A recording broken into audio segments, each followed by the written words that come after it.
Hai guys, ketemu lagi dengan Kak Ili pada video pembelajaran materi grafik fungsi kuadrat. Adik-adik, sebelum belajar, jangan lupa kita membaca basmalah agar pembelajaran kita dipermudah. Amin ya robbal alamin. Tujuan pembelajaran kita hari ini mempelajari bagaimana cara menggambar grafik fungsi kuadrat. Ketika pemain sepak bola menggiring bolanya ke gawang, itu terlihat ada lambungan bola dari bawah naik ke atas terus turun lagi menuju ke gawang. Nah, itu terlihat sekali lintasannya membentuk suatu parabola. Nah, ada lagi permainan games Angry Bird. Setiap tembakan yang mereka lakukan untuk ke menara sampai ke menara itu juga terjadi lambungan yang bentuk lambungannya seperti lambungan parabola. Coba kita lihat adik-adik.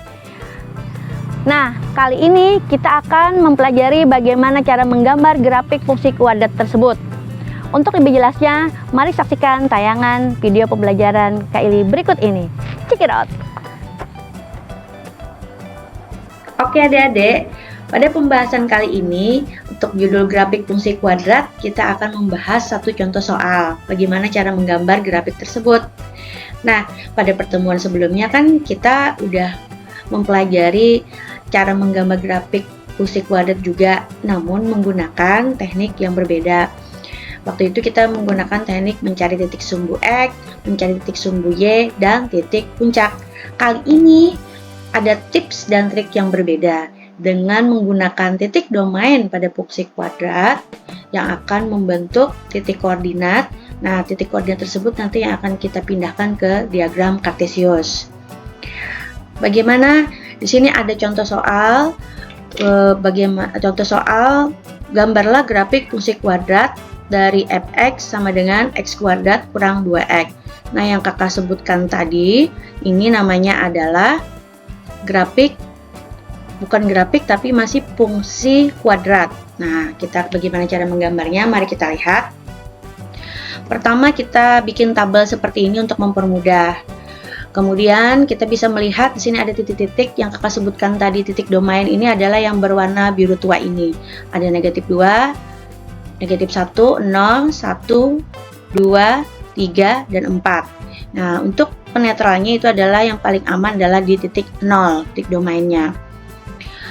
Kemudian setelah kita dapat menentukan titik-titik domain ini, bebas aja, semakin banyak titik domainnya maka semakin mulus grafik yang kita sketsakan.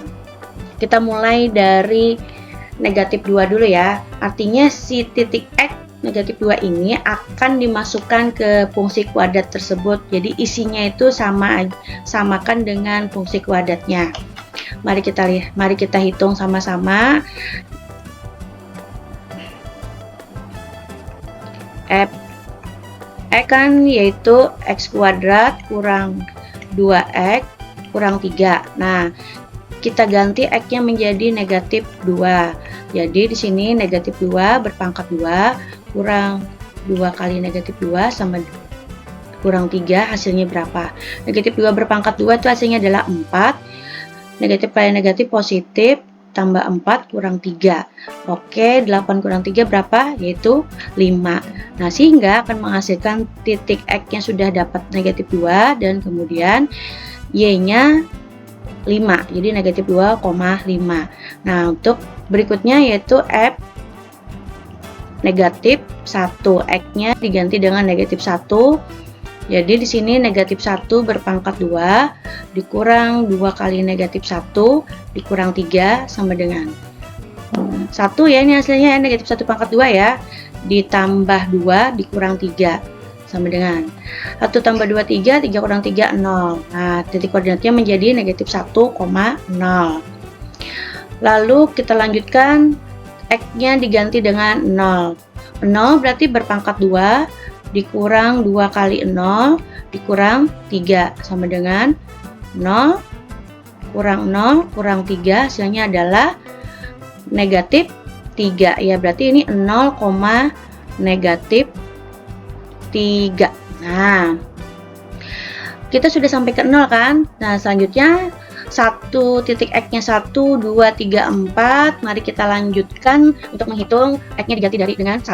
Masih fungsi kuadrat, yaitu X pangkat 2 kurang 2X kurang 3. Berarti sini 1 berpangkat 2 dikurang 2 kali 1 kurang 3. Sama dengan 1 kurang 2 kurang 3. Nah, 1 kurang 2 berapa adik? Oke, betul, negatif 1. Negatif 1 dikurang 3, hasilnya adalah negatif 4. Sehingga titik koordinatnya 1, negatif 4. Lanjut lagi, X-nya diganti dengan 2. 2 pangkat 2 kurang 2 kali 1 kurang 3 sama dengan 4 kurang 2 kurang 3. Oke, sama. Nah, 4 kurang 2, 2 kurang 3, 2 kurang 4. Oke, nah 4 dikurang 2 berapa? Oh, ini sorry ya, bukan 1 ya, tapi 2 ya. Oke, jadi 2 dikali 2 hasilnya adalah 4. Oke, 4 kurang 4 0 ya. 0 dikurang 3 negatif 3. 3 menjadi 2, negatif 3. Nah, 1, 2, sekarang sebenarnya sampai berhenti sampai di 2 juga bisa, namun kurvanya atau grafiknya masih tidak terlalu terlihat. Sehingga semakin banyak titik yang kita gunakan, semakin terlihat grafiknya. Kita sampai batasi 4 aja. Oke, sekarang kita lanjutkan, X-nya diganti dengan 3.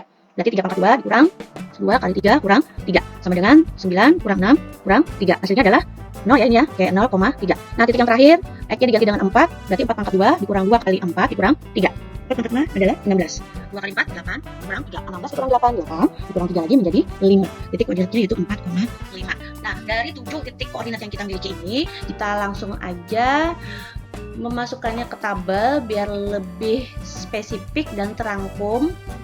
Yaitu seperti yang kamu lihat, ini yang sudah kita dapatkan tadi ya. Satu-satu kakak masukkan sampai ke titik 4. Nah, lalu kita gambar titik koordinatnya ke diagram Kartesius. Di sini sudah ada sumbu X, ada juga di sini sumbu Y. Titik-titik tadi negatif 2,5 berada di sini, di negatif 2,5, negatif 1,0, kemudian 0, negatif 3 ya, kemudian 1, negatif 4, ada 2, negatif 3, negatif 3,0, dan yang terakhir 4, sorry ini bukan 4,4 tapi 4,5. Nah, kelihatan ya, ini grafiknya sepertinya terbuka ke atas ya, kita lihat gambarnya. Nah, yang berwarna merah ini sudah kakak sambung-sambung titiknya sehingga terbentuklah parabola atau grafik fungsi kuadrat tersebut.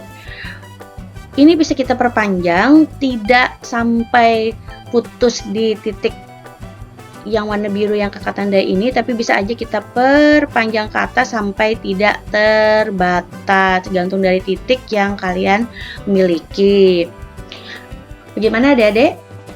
Nah, setelah kita mendapatkan grafik fungsi ini, maka selesailah pekerjaan kita.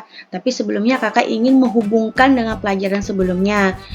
Sebenarnya dengan mencari titik pun juga ada hubungannya dengan titik potong sumbu X, titik potong sumbu Y, dan titik potong dan titik puncak. Bahkan sumbu simetri di X. Kita lihat titik potong sumbu X kan kita sudah mendapatkannya, yaitu di sini ya. Nah, negatif 1,0.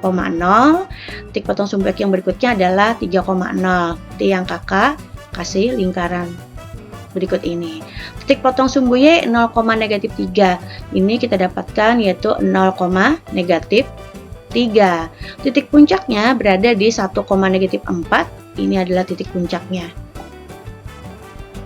Nah, ini titik puncaknya 1, negatif 4 dan berada pada sumbu simetri di X sama dengan 1. Nah, adik-adik, bagaimana dengan penjelasan Kak Ili tadi? Semoga kalian bisa memahaminya dengan baik dan benar. Kesimpulan pembelajaran kita hari ini adalah semakin banyak kalian memasukkan titik-titik koordinat pada grafik, maka grafiknya pun akan terlihat lebih jelas dan lebih mulus. Pesan Kak Ili, belajarlah dengan sungguh-sungguh, sayangi orang tuamu, maju terus matematika. Assalamualaikum warahmatullahi wabarakatuh. Bye.